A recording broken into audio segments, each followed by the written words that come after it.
Doctor Danish और आप देख रहे हैं डॉक्टर दानिश ऑफिशियल। आज के इस प्रोग्राम में हम किसी बीमारी के बारे में नहीं बात करेंगे, बल्कि अलीगढ़ मुस्लिम यूनिवर्सिटी के अंदर जो क्लास 6, 9th और 11th का एंट्रेंस होता है, उसके अंदर एक बुक काफ़ी मशहूर है। मतलब हम बात कर रहे हैं एमी बूस्टर के नाम से एक बुक जो बहुत मशहूर है।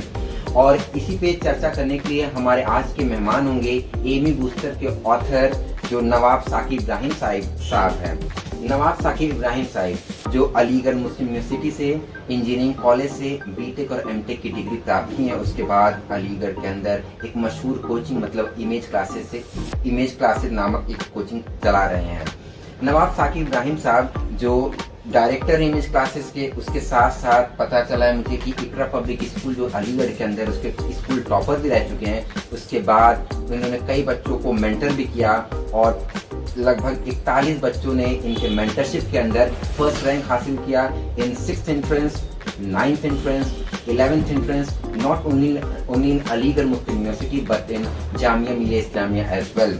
उसके साथ साथ पिछले 9 साल के अंदर सर का एक पैटर्न बन चुका है कि हर साल ये एक नया बुक ऑथर करते हैं। और देखिए 2024 के अंत में कौन सा बुक ऑथर करते हैं।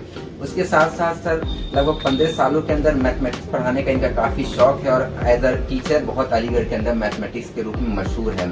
और इनका एक नैप स्ट्रिक आता है जिसके लिए काफ़ी बच्चे एक्साइटेड होते हैं। आगे हम जानेंगे नैप स्ट्रिक क्या होता है। तो सर आपका बहुत बहुत स्वागत हमारे प्रोग्राम में आने के लिए और अपना कीमती वक्त देने के लिए। तो सर मेरा पहला सवाल ये है आपसे, सर आप अपने पढ़ाई के बारे में हमारे ऑडियंस को बताएं और ये जो नैप ट्रिक है जिसके लिए बच्चे काफ़ी फैन है उसके बारे में भी आप बताएं। थैंक यू डॉक्टर दानिश कि आपने मुझे इस अपने चैनल पे अपने मेडकास्ट पे इनवाइट किया और उसके लिए मैं बहुत शुक्रगुजार हूँ। और रही बात आपके सवालों का, तो बिल्कुल मैं जवाब दूंगा उसका कि एमयू बूस्टर से ताल्लुक़ से जो आपने सवाल पूछा है कि आपके पढ़ाई की जर्नी, मेरी पढ़ाई की शुरुआत कब से हुई। तो मैं वैसे घर में बदमाश बच्चों में से एक हूँ, ठीक है। तो मैं घर में बहुत शरारती था और शरारत को देखकर हम लोग 5 भाई थे, ठीक है। तो 5 भाई 1 बहन है। तो घर में पढ़ाई का अब्बा ने एक चीज़ बड़ा अच्छा फोकस किया हमेशा कि कम खाओ लेकिन बच्चों को ज़रूर पढ़ाओ, ठीक है।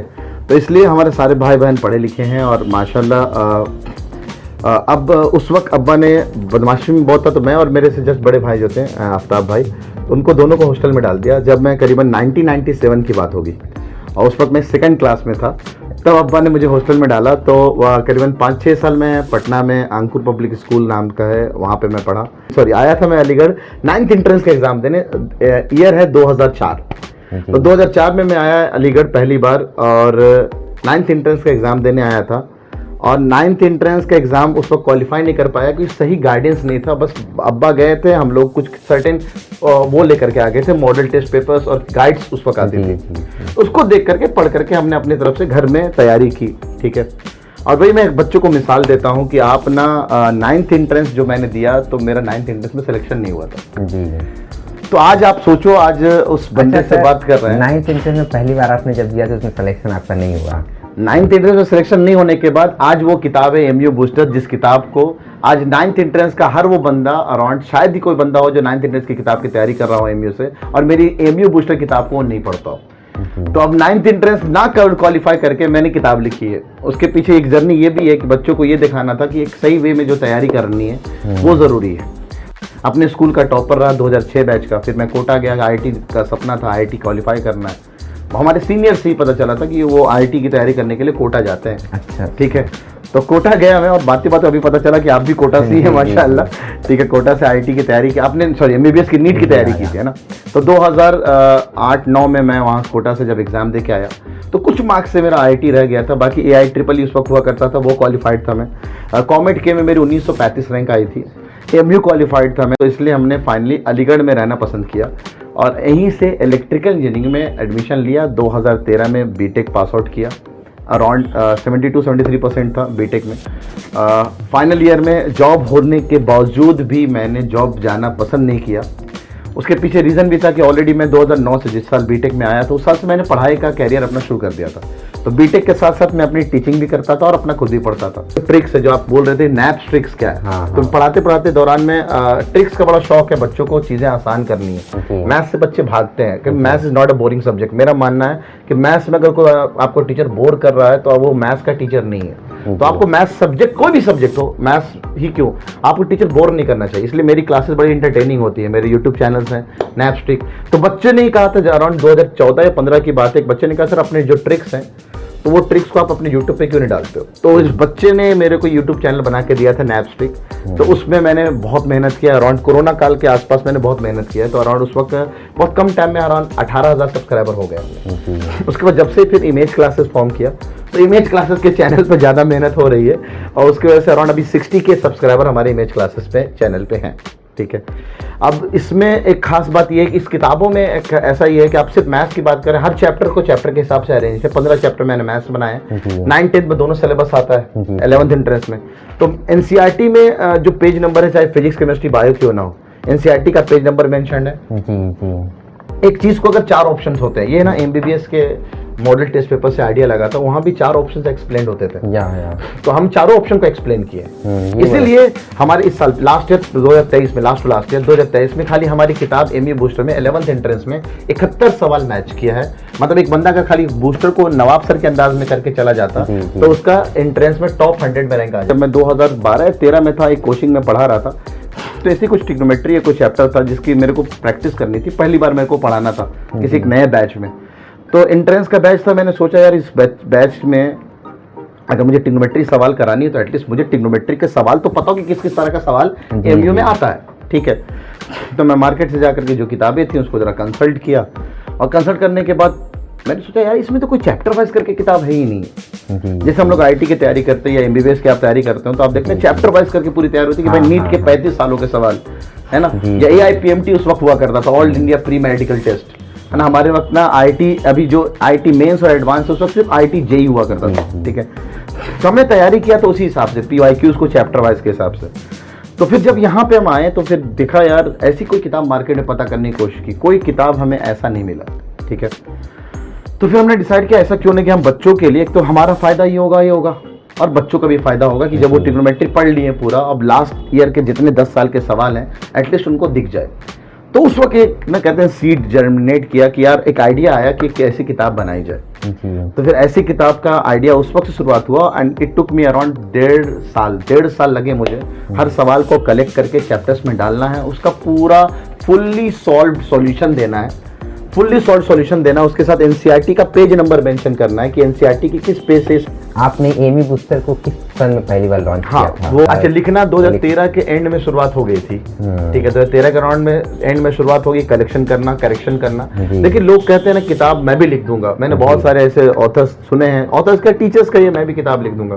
किताब लिखना बड़ा आसान है, आप लिया लिख दिया। सबसे टफ काम मेरे अपनी तरफ से सजेशन ये है, सबसे टफ काम होता है इसका करेक्शन करना। जो टाइपिस्ट टाइप करके देता है उसको एडिट करना। ठीक है, उसमें करेक्शंस ढूंढना कि बच्चों के पास चीजें गलत ना जाए। तो हम अपने कोशिश करते हैं अपने किताबों में कि मिस्टेक्स ना हो, लेकिन ह्यूमन एरर थोड़े बहुत हो जाती हैं। ऐसी मार्केट में और भी किताबें आप देखेंगे शायद बहुत एरर हो, हमारे में ह्यूमन एरर 8-10 गलतियां मिलेंगी और उस 10 गलतियों को मैं बच्चों को अवार्ड देता हूं कि अगर आप हमारी किताब में 10 गलतियां ढूंढेंगे तो हम आपको कैश प्राइस 299 रुपया कर देंगे अगर आप हमारे किताब में 10 गलतियां ढूंढ दें, विद पेज नंबर आप रेफरेंस दें। तो ये सब चीजें हम बच्चों को मोटिवेट करने के लिए बच्चा और डेप्थ में पढ़ता है। जी, बहुत अच्छा चीज आपने किया है। सिर्फ ये 11th एंट्रेंस के लिए नहीं है, 11th एंट्रेंस में लास्ट 5 सालों से कट ऑफ पार है। मतलब अगर 5 सालों से बच्चा इस हमारे किताब में रहे, या ये 9th एंट्रेंस की ओल्ड वर्जन है, अभी ये नया वर्जन है, 6th एंट्रेंस का भी सेम आता है। इसमें अगर बच्चा खाली इसको कर ले, शायद एक बार फर्स्ट एंट्रेंस की भी आती है। ये तो बताना रह गया, फर्स्ट एंट्रेंस की भी हमारी गाइड भी आती है और ये PYQs भी आती है। अभी हम लोग रिसेंटली काम कर रहे हैं अपने मॉडल टेस्ट पेपर्स पे। एक मॉडल टेस्ट पेपर ऑलरेडी हमने 11th एंट्रेंस का लॉन्च कर लिया है। दूसरा हम लोग काम कर रहे हैं गाइड पे। बच्चों की बहुत डिमांड है सर, PYQs में इतना आइडिया आपने दिया, इतने सारे फीचर्स हैं। कहते हैं ना सबसे खास इसमें हमारी किताबों में पूरी एनालिसिस है कि कौन से चैप्टर से कितने कितने सवाल किस ईयर में आए हुए हैं, कौन सा लाइन से एनसीईआरटी के लाइन से कब कब कौन सी ईयर में सवाल पूछे गए हैं। तो एनालिसिस का पार्ट जो है ना ये बहुत डेप्थ में है, हर साल की एनालिसिस। सर आप मैथमेटिक्स भी पढ़ाते हैं, फिर इतना टाइम कहाँ से मिल जाता है कि हम बुक को इतना ये review बड़ा करना? अच्छा है। मैं अक्सर बच्चों से कहता हूँ यार मुझे ना ये 24 घंटा कम पड़ता है, तो मेरे लिए शायद 48 घंटा बना होता तो वो बराबर होता है मेरे लिए। तो मैं मैनेज करता हूँ, फैमिली है। अरे शादी भी हो गई आपकी? शादी है माशाल्लाह, 2 बेटा 1 बेटी है। ठीक है, 7 साल 8 साल हो गए शादी को। सर अगर कोई स्टूडेंट इस बुक को ले लिया है और वो 6th, 9th और 11th एंट्रेंस को क्वालिफाई करना चाहते हैं तो आप क्या गाइडलाइंस है, मतलब आप क्या बताएंगे उस बच्चों को? देखिए आप ना 6th, 9th और 11th कह रहे हैं, फर्स्ट की भी गाइड आती है, फर्स्ट की बूस्टर भी आती है, गाइड भी आती है और साथ साथ पेपर भी आता है। इसको यूटिलाइज करने के लिए सिंपल है, हम बच्चों को अक्सर ये कहते हैं कि आप ना नवाब सर के अंदाज में करो एमयू बूस्टर। नवाब सर का अंदाज क्या है, आप एनसीईआरटी पढ़ लिया, क्लासरूम पढ़ लिया, आप बैठ करके टाइम बॉन्ड के साथ, अगर 30 सवाल है तो 30 सवाल के अगर मैथ में है तो उसका 1.5 गुना टाइम, यानी 45 मिनट उस सवाल को करो, जो बन गया उसको टिक करो, उसके बाद आंसर की मैच करो, मैच करने के बाद अपने मार्क्स स्कोर ऊपर लिखो और जो सवाल नहीं बने उसका solution hand to hand check करो। ठीक है, ये है मेन तरीका। इस तरह से अपने आप को इम्प्रूव कर सकते हो और एमयू बूस्टर के फायदे उठा सकते हो।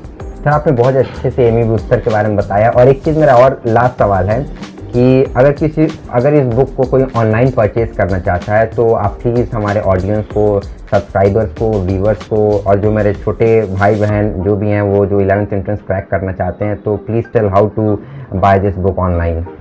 हाँ, ये किताबें ऑलरेडी माशाल्लाह अब तो अभी कुछ दिन पहले ही आए थे, बिहार से भी लोग कहते हैं वो बिहार में भी अवेलेबल है बुक स्टोर्स पे, अलीगढ़ के सारे बुक स्टॉल्स पे अवेलेबल है। साथ ही साथ अमेज़ॉन और फ्लिपकार्ट पे भी अवेलेबल है ये, तो आप अमेज़ॉन और फ्लिपकार्ट पे भी आ करके परचेज कर सकते हैं। प्लीज़ ऑडियंस से रिक्वेस्ट करिए कि मेरे चैनल को सब्सक्राइब करिए, क्योंकि हमारे चैनल पे और भी ऐसे एजुकेशनल कंटेंट और खासकर हेल्थ से रिलेटेड जो भी बीमारी होती है उसके बारे में हम और भी कंटेंट डालेंगे। हाँ बिल्कुल, मैं अपने व्यूअर से, खासकर मेरे इमेज क्लासेस में ऑलरेडी हैं और इसके कुछ शॉर्ट्स इमेज क्लासेस के चैनल पे भी जाएंगे, तो मैं अपने स्टूडेंट्स से गुजारिश करूंगा और खासकर चैनल सब्सक्राइबर से कि डॉक्टर दानिश ऑफिशियल चैनल को सब्सक्राइब करना बिल्कुल ना भूलें और बेल आइकन तो बिल्कुल ना छोड़ें दबाने के लिए, क्योंकि इसमें ना मैंने देखा अभी कुछ चैनल्स में जो इंपॉर्टेंट चीज़ें हैं, खासकर मेडिकल लाइफ से लेकर के आप नीट के एग्जाम की तैयारी कर रहे हैं, उसमें आप उन्होंने खुद एनसीईआरटी को अराउंड 200 बार पढ़ा